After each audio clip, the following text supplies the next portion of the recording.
നിങ്ങൾ എന്താ ഭയങ്കര സങ്കടത്തിലും വിഷമത്തിലാണെന്ന് തോന്നുന്നു. സത്യത്തിൽ എന്തിനാ എത്ര വിഷമ സങ്കടമൊക്കെ? ഇതെല്ലാം വരുത്തണത് നിങ്ങൾ തന്നെയല്ലേ? അതെ, അതിന് കാരണമായി മറ്റു വ്യക്തികള് ഇരുന്ന് സന്തോഷിക്കുകയാണ്. അവരവരുടെ ജീവിതം അവർ സുഖമായിട്ട് കഴിക്കുകയാണ്. നിങ്ങൾ അതിൽ വിഷമിച്ചിരിക്കേണ്ട ആവശ്യം എന്താണ്?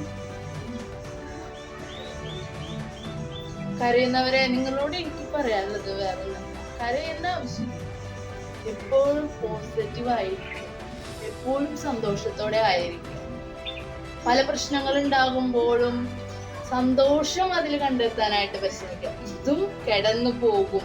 എന്റെ ജീവിതത്തിൽ ഒരു പ്രശ്നം ഉണ്ടാകുമ്പോൾ ഞാൻ അതിനെ എങ്ങനെ ഫേസ് ചെയ്യുന്നു, ഞാൻ അതിനെ എങ്ങനെ കൊണ്ടുപോകുന്നു എന്നതിനനുസരിച്ചാണ് നമ്മുടെ ജീവിതം ഉയരണതും താഴുന്നതും ഒക്കെ. അപ്പൊ നിങ്ങൾ ചിന്തിക്കേണ്ടത് എന്താണ്? എന്റെ ജീവിതത്തിലെ ഒരു പ്രശ്നം വരുമ്പോ ഞാൻ ഡള്ളായി പോകുന്നുണ്ടോ, അല്ലെങ്കിൽ ഞാൻ വിഷമിച്ച് ഒരു മൂലക്കിലിരിക്കുന്നവളാണോ എന്ന് ചിന്തിക്കുകയും അതിൽ നിന്നും മാറി ഞാൻ ഇങ്ങനെയല്ല ജീവിക്കേണ്ടത്. ഒരു വിഷമം വരുമ്പോൾ അതിനെ അതിജീവിച്ച് അതിനെ ഓവർകം ചെയ്യാനുള്ള നിങ്ങൾക്ക് ഏറ്റവും ഇഷ്ടപ്പെട്ട കാര്യങ്ങളിൽ ഏർപ്പെട്ട് അതിനെ ഓവർകം ചെയ്തുകൊണ്ട് ജീവിതത്തിൽ മുന്നേറുമ്പോൾ അവിടെ വലിയൊരു വിജയമാണ് ഉണ്ടാകുക. നമ്മൾ മറ്റുള്ളവർക്ക് മോട്ടിവേറ്റ് ആയി മാറുകയാണ് ചെയ്യുക. കാരണം നമ്മൾ ഇത്രയും പ്രശ്നങ്ങൾക്കിടയിലും എത്ര സന്തോഷവതിയായിട്ടാണ്, എത്ര സുന്ദരമായിട്ടാണ് ജീവിക്കുന്നത് എന്ന് നമ്മൾ മറ്റുള്ളവർക്ക് കാണിച്ചു കൊടുക്കുമ്പോൾ നമ്മൾ അവർക്കും പ്രചോദനകരമായി തീരുകയാണ് ചെയ്യുന്നത്.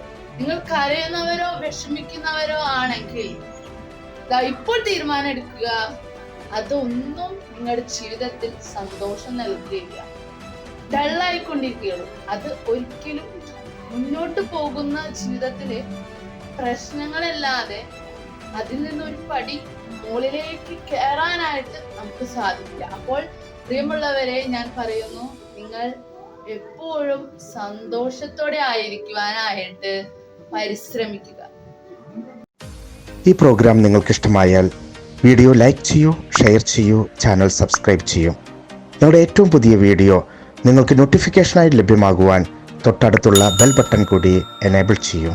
Thank you for watching.